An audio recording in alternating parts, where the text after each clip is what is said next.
Usually, when solving an odd statement question, we first read the statements and then come to the odd statement at the end. This time around, let us first define the statements or read the statements which are close to each other but present a similar idea, not the same, but a similar idea. That is A and B. A says the internet creates spaces for both, providing us with opportunity to shape the present ourselves and the future ourselves. So ourselves in the present and future, the internet provides us opportunities to shape both. And then B says, identity is multidimensional and amorphous. We can be whoever or whatever, wherever we wish to be. So here also we are talking about shaping ourselves, if not the present or the future.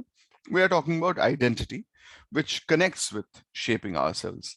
That said, one additional aspect that A has is the internet. The internet creating spaces for both, for providing the opportunity to shape both. That is one aspect in which B is different from A. Now let's look at the other statements. Statement C tells us, contemporary life has been described across the virtual medium as a world of spectacle, narcissism, and performance. This is somewhat different. On first reading, it might seem that C is the different statement. C is the odd statement, because while A and B both, not in the same terms, but in essence, talk about identity and identity or changing identity or shaping identity, C talks about contemporary life. But if we had an unjumbling of these statements, then C would actually come first. See, contemporary life has been described across the virtual medium. In virtual medium, we have a reference to the internet. So this is not exactly something which we can eliminate right away. Contemporary life has been described across the virtual medium as a world of spectacle, narcissism, and performance. So contemporary life across the virtual medium, across internet, let's call it, let's simplify, is a world of spectacle, narcissism, performance. Yes, all that is not required. But what is contemporary life across the virtual medium? That is the key premise of statement C. Statement D tells us discourses about identity are a major currency of contemporary culture, but in postmodern analysis, identity does not have a clear definition. Here we find a connection with contemporary life in identity being a major currency of contemporary culture. But there's a change of argument. It then brings, this statement then brings in the aspect of postmodern life or postmodern analysis. In this, it is stated identity does not have a clear definition. So we realize that this is where the aspect of identity being amorphous or shaping identity even, that has been introduced. So this lays the foundation for statement A or B. Now, it is stated it does not have a clear definition. Then we have statement E, which we can also connect with D and C because it talks about the internet. It also talks about the postmodern experience. And the internet is the postmodern par excellence. Now, par excellence is basically a French term. It stands for something which is the best, the best. So the internet is the best of the postmodern. So it's postmodern the most. The slate upon which we can express our personalities in a perpetual act of self-discovery.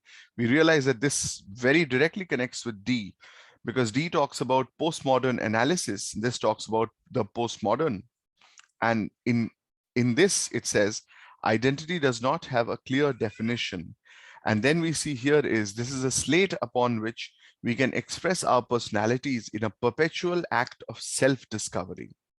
So in this also, we are talking about shaping or changing identity as such, or identity being amorphous. Now, once that is understood, we can eliminate statements C, D, and E because they all establish the primary premise of these statements of this particular paragraph, which is that across the virtual medium, the internet, identity is amorphous and identity can be changed. We talk about contemporary life, then we bring in the aspect of postmodernism or the postmodern, and then we bring in the aspect or the connection of the internet and the postmodern. We see that exact order in C, D, and E. And now that we have seen this, we realize that statement A connects with these much more directly than B does. Statement A says the internet, which basically connects with the internet and the postmodern, creates spaces for both, provides us with opportunity to shape what? The present ourselves and the future ourselves. So the present ourselves and the future ourselves, that is that we can shape, and the opportunity is given to us by the internet. Because connected with the previous statement, if we had an order, an unjumbling of these statements, it would be C, D, E, and then A. So the previous statement would give us the internet is the postmodern par excellence, the state upon which we can express our personalities in a perpetual act of self-discovery. The internet, again connected here, and perpetual act of self-discovery, shaping the present ourselves and the future ourselves, connected here. Now, once we have seen that, if we analyze B, we realize that B is talking about identity. Identity is multidimensional and amorphous. We can be whoever or whatever or wherever we wish to be, but it doesn't talk about the internet.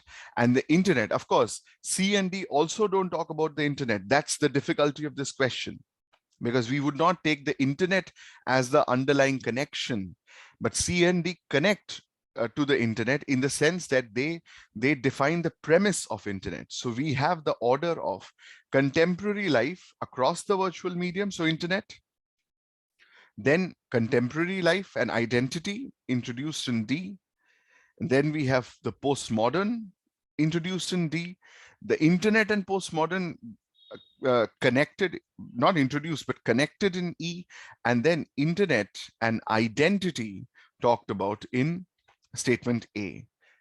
B, while very close, is a standalone statement which talks about identity, yes, but it doesn't talk about the internet. It doesn't talk about the postmodern.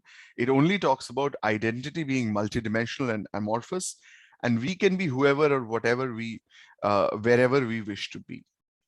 So while this is still on the aspect of shaping identity, it does not connect with the other statements, which we have established as defining the premise of this passage as clearly as A does. So once C, D, and E have been eliminated, we realize that A is much strongly connected than B. Once C, D, and E have been eliminated, we find that A or B, either A or B, must be the odd statement.